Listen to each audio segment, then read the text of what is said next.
Veronica La Regina. So again, pleasure to have you here once again in this environment, right? A little bit more kind of unique, spacey vibe. A lot of people came in and was like, wow, it's never seen anything like that before, right? And obviously your enthusiasm for space, and I think it's quite fitting with the ISC and the convention and what we're doing here right now. So for the people, obviously, you know your story better than me. So would you like to introduce shortly again what are you currently doing and just a little bit of your personal background? Well, thank you very much to host me in this fantastic venue. I think I am on the moon, so I do love to have this experience of 1/6 the gravity on Earth, so I feel definitely slimmer, so I have less weight. This is pleasant to have. And how to introduce myself? Well, actually I discovered myself when the other introduced myself, so I will do my best at the moment. I landed in the space sector really by chance, in a way that I am not from this kind of people that they want to work in space and they always dream about space since they are children, and they want to become an astronaut, and they want to go to the next planet and the next asteroid and so on. No, unfortunately I am not this kind of person. At a certain point of my career, I was looking for something different, and so I took a while for looking for something different, and I sent so many curricula and I had so many interviews that at the end I got this job, and actually till I did not have the first daily job at Telespazio, I was not aware that I was entering the space career. Actually, I was thinking that Telespazio was a telebroadcasting company, and then they said, look, we have a piece of TV, because satellite, they do telebroadcasting via let's say for many TV channels. Yep. It's very convenient because looks, you have a satellite in geo-orbit looking down to Earth, so a large square. Yep. And so instead to feed many channels, you have just one transponder looking down. So it's a lot of cost opportunity.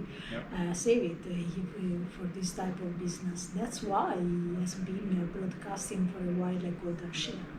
Well, from this satellite services company, then I have been working in several space entities, let's say, not that they are based in space, but we work for making space accessible for everyone.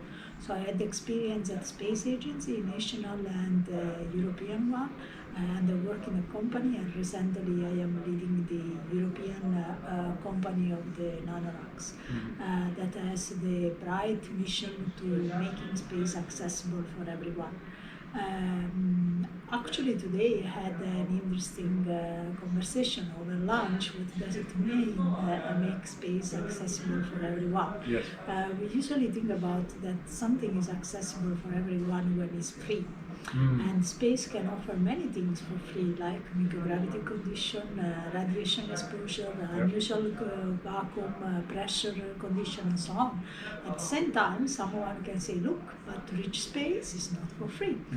And yes, and we need to make this accessible. So I do work, I would say, every day to talk with all the several stakeholders, influencers, considering also how to overcome the barrier for making, let's say, at least space more participated by everyone.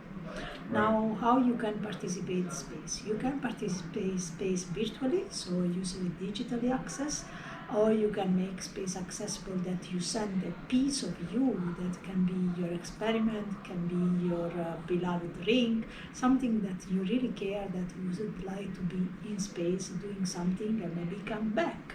Or maybe a day you would like to have your own asset in space, or maybe a day you would like to reach space, and this make the challenge of, first of all, open a market. Because if there is something that there is a price and I can buy, I can afford, then I'm entering.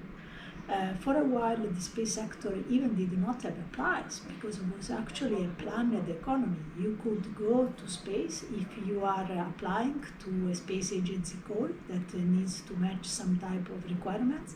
So as an individual, there was no venue to go up to space or to send something up to space by yourself. And now that we realize that the venue of commercialization is feasible, affordable, sustainable, and we need to pursue for making larger as much we can, we actually are getting there. And I'm sure there will be more and more opportunity for making this definitely, let's say, continuously accessible for everyone. Exactly. So that's a very good introduction. Thank you once again for that. I'm just looking at the Nanoracks. Obviously, you being a CEO of Nanoracks Europe. So just evolution of Nanoracks hardware for and customer base. So I see the timeline of 11 years. So I'm looking at that and where you are, I mean, within the time frame that we're speaking right now. And you talked about, obviously, the commercial airlock and commercial platforms and stations. So obviously, CubeSat deployment and micro player reader and for biopharma. So what do you see right now as I mean, being an insider in this industry right now, where's the opportunity for people, right? As we have individuals who are watching right now, maybe thinking about starting their own next venture, and I don't know if that's the right way of looking at what the opportunity is, because maybe business is here to solve the problems. But speaking from an opportunity perspective, where are the opportunities? How big is, for example, biopharma, for example, and doing research in microgravity for biopharma, or CubeSat deployment? You can give us Earth observation, maybe you can give us some insights and for people to understand where the next opportunity or trend is.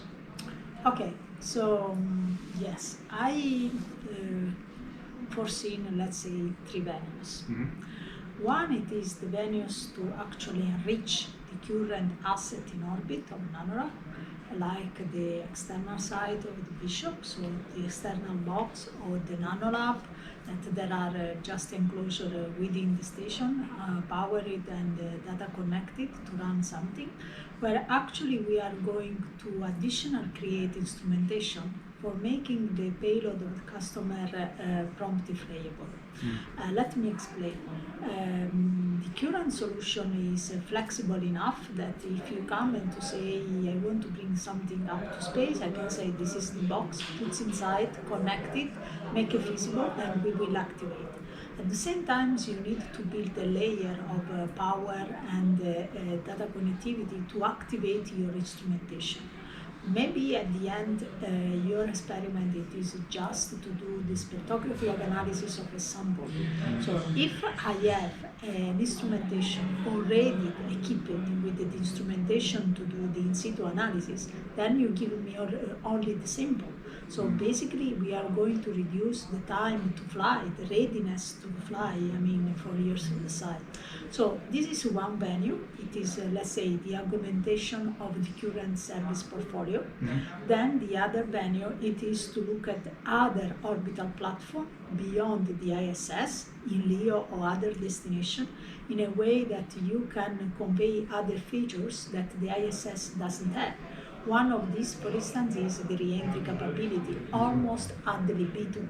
Here, if the station is great, if you go up to station, you can retrieve it back, and you need to wait for a while. If you have a need to wait for a while, and you would like to come back as soon as possible, this takes months.